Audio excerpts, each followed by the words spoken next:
नमस्कार, मैं हूं माही सिंह और आप देख रहे हैं नेक्स्ट 9 न्यूज। आज बात करने वाले हैं मायावती और आकाश आनंद और चंद्रशेखर आजाद की कि किस तरीके के इन तीनों के बीच में समीकरण बनते हुए नजर आ रहे हैं। ऐसा माना जा रहा है कि आकाश आनंद अब कहीं ना कहीं मायावती से नाराज दिखाई दे रहे हैं और वो हो सकता है आने वाले दिनों में किसी और पार्टी में शामिल हो जाएं और वो अपनी पार्टी से बगावत करते हुए नजर आ सकते हैं। लेकिन इस तरीके की केवल अटकलें लगाई जा रही है। आज इन्हीं सब बातों पर चर्चा करेंगे कि क्या वाकई में ऐसा कुछ होने वाला है या फिर ये एक तरीके की कयासबाजी ही है। लेकिन अगर पूरा समीकरण देखा जाए तो मायावती ने जिस तरीके से आकाश आनंद को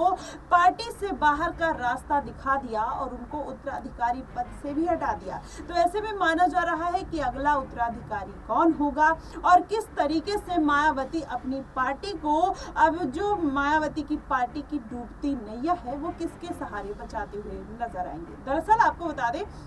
अब जनता भी चाहती है कि मायावती चंद्रशेखर आजाद को अपना उत्तराधिकारी बनाए और उनके साथ गठबंधन कर ले, क्योंकि मायावती की राजनीति और चंद्रशेखर आजाद की राजनीति देखेंगे उसमें ज्यादा फर्क देखने को नहीं मिलता। जो दोनों का एम है दलितों की सेवा करना, कहीं ना कहीं उस बात को लेकर ये दोनों नेता अब समाज में उतर चुके हैं और वही बात आप देखेंगे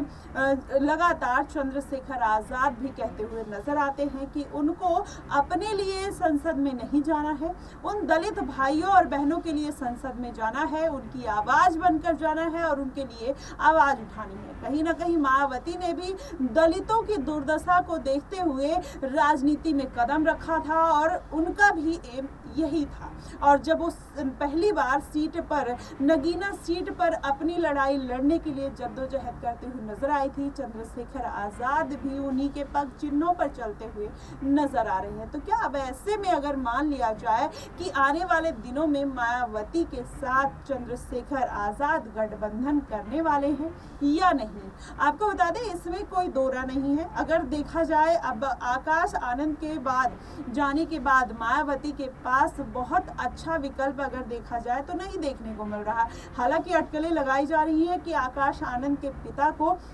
हो सकता है पार्टी का नेशनल कोऑर्डिनेटर बना दिया जाए, लेकिन अब ऐसे में जनता भी चाहती है कि मायावती जिस तरीके से इमेज उनकी रही है, जिस तरीके से उनका जनाधार रहा है पब्लिक के बीच में, जिस तरीके की वो राजनीति करते हुए नजर आई है, ऐसे में मायावती और चंद्रशेखर आजाद को एक साथ आ जाना चाहिए और अपनी पार्टी को कहीं ना कहीं एक नया आयाम देना चाहिए जिससे उनकी पार्टी को मजबूती प्रदान होगी। लेकिन अब वहीं अगर बात कर ली जाए तो इस लोकसभा चुनाव में तो नहीं लगता कि मायावती की पार्टी को कोई नया आयाम मिल सकता है, किसी भी तरीके का उनको फायदा होता हुआ दिखाई देगा। लेकिन हालांकि ये बात जरूर है कि मायावती जिस तरीके से सक्रिय हुई है, जिस तरीके से वो कुछ दिनों में सक्रिय नजर आ रही थी, तो ऐसे में माना जा रहा है कि उनकी पार्टी और सीटों में थोड़ा इजाफा देखने को मिल सकता है, लेकिन ज्यादातर नहीं। लेकिन वहीं अगर बात कर लिया जाए 2019 की, तो मायावती ने काफी कुछ अच्छा किया था और वो कमाल करते हुए नजर आई थी। वहीं आपको बताएं 2019 में अखिलेश यादव को 5 सीटें मिली थी, लेकिन मायावती ने 10 सीटों पर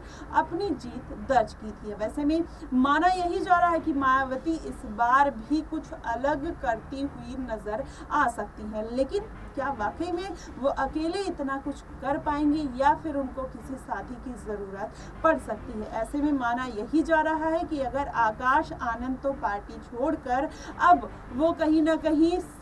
सेटल होंगे या फिर किसी और पार्टी में जाएंगे, इस पर अभी कोई भी तरीके की खबर नहीं आई है। लेकिन मायावती अगर चंद्रशेखर आजाद का रुख करे तो उनकी पार्टी के लिए कहीं ना कहीं बेहतर विकल्प हो सकता है और उसमें कोई दोरा नहीं है, क्योंकि चंद्रशेखर आजाद हमेशा मायावती को अपना